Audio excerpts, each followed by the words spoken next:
आप लोग को ये समझना पड़ेगा, हमारे अंदर डॉक्टर बाबा साहेब अंबेडकर का खून है। हम उन्हीं के वंशज हैं जिन 500 महारों ने अब से 200 साल पहले पेशवाओं की 28,000 की सेना को केवल 500 नौजवानों ने निस्तानाबूद कर दिया। अपने खून को पहचानिए, अपनी काबिलियत को पहचानिए। कितनी भी बड़ी सेना क्यों ना हो, जो डिसिप्लिन्ड नहीं होती वो कभी जंग जीत नहीं सकती। ऐसे नेताओं को पहचानना है जिनकी आंखों के सामने, जिनके रहते हुए देश के सारे संसाधन बेचे जा रहे हैं, हमारा आरक्षण खत्म किया जा रहा है। ऐसे नेताओं को पहचानना होगा।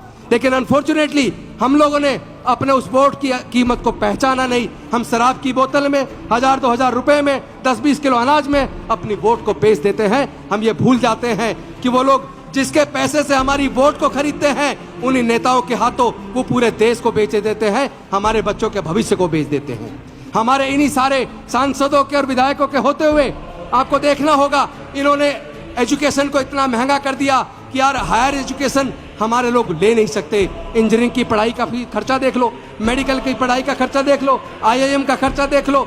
कई लाख, 10-10, 12-12 लाख रुपए आपको अपने बच्चे को इंजीनियर बनाने के लिए, डॉक्टर बनाने के लिए, IIM कराने के लिए तो कर 40 लाख से भी ज्यादा चाहिए।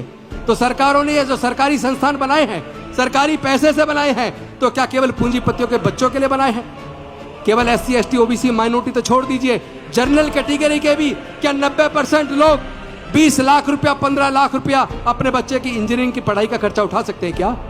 सरकारें जानबूझकर पढ़ाई को महंगा कर रही हैं, क्योंकि हजारों साल तक तो वैसे नहीं पढ़ने दिया। और जैसे पढ़ने का रास्ता डॉक्टर बाबा साहब ने खोला, हमारे लोग जज, engineer, doctor, scientist, collector, professor बनने लगे। उनके पेट में दर्द हो गया, उनके पेट में दर्द हो गया। एक तरफ उन्होंने सरकारी सारे संस्थान बेच दिए और जो बिक गया वहां रिजर्वेशन खत्म हो गया। यानी हमारे नौकरी के रास्ते ये बंद कर चुके हैं। 4th पे कमीशन में 4th क्लास एम्प्लॉयमेंट को पूरी तरह आउटसोर्स करके ठेके पे दे दिया। ठेकेदार हमारे आदमी का शोषण करता है, उसको पूरे पैसे नहीं देता और जो भी पूरे पैसे मांगता है उसे नौकरी से निकाल देते हैं। अगर सब लोग डॉक्टर बाबा साहब अम्बेडकर के रास्ते पर चलेंगे और संसद के अंदर, विधानसभा के अंदर समाज के मुद्दों को उठाएंगे, मजबूती से उठाएंगे, किस किस का टिकट काटेंगे भाई?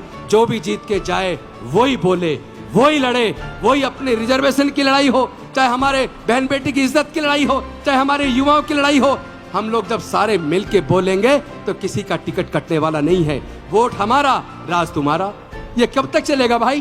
क्या हमें अपने हक अधिकार की लड़ाई को लड़ना नहीं चाहिए? क्या हमारे अपने युवाओं की लड़ाई को नहीं लड़ना चाहिए? क्या हमारी बहन बेटी की इज्जत के लिए नहीं लड़ना चाहिए? जो लोग स्वाभिमान के से जी नहीं सकते वो तो वैसे भी मरे के समान है। किस बात के सांसद, किस बात के विधायक, किस बात के मंत्री? अरे मैंने मंत्री की कुर्सी त्यागी, लोगों ने कहा क्यों त्यागी? मैं कहना चाहता हूं कि अगर डॉक्टर बाबा साहब अम्बेडकर के बताए रास्ते पर चलने के लिए, अपने समाज के हक अधिकार की लड़ाई को लड़ने के लिए मेरे पास अगर 2 विकल्प थे, एक मंत्री बने रहो और दूसरा अपने समाज की हक अधिकार की लड़ाई को डॉक्टर बाबा साहब अम्बेडकर के रास्ते पर चल के आगे बढ़ो, तो मैंने कहा मैं डॉक्टर बाबा साहब अम्बेडकर के रास्ते पर चल के आगे बढ़ूंगा। मुझे मंत्री कुर्सी नहीं चाहिए। मैंने कुर्सी त्याग दी और मुझे सच बता रहा हूं, ईमानदारी से बता रहा हूं, जब से कुर्सी त्यागी है तब से और भी ज्यादा ताकतवर महसूस करता हूं। अब लगता है मेरा जीवन केवल मेरे समाज के लिए है, मुझे मरने से डर नहीं लगता। और एक और बात, जो सच्चा अम्बेडकरवादी है उसे कोई खरीद नहीं सकता, उसे कोई डरा भी नहीं सकता और वो मरने से नहीं डरता। के सांसद, विधायक संसद और विधानसभा के अंदर आपकी लड़ाई को लड़ते हैं, बोलते हैं, उनका हौसला बढ़ाइए और जो गूंगे बहरे बन के बैठ जाते हैं उनको हराने का भी संकल्प कर लीजिए। ऐसे विधायकों की जरूरत नहीं है, ऐसे सांसदों की जरूरत नहीं है, ऐसे मंत्रियों की जरूरत नहीं है जो समाज के हक अधिकार की लड़ाई लड़ सके, उनके मुद्दों पर बात ना कर सके।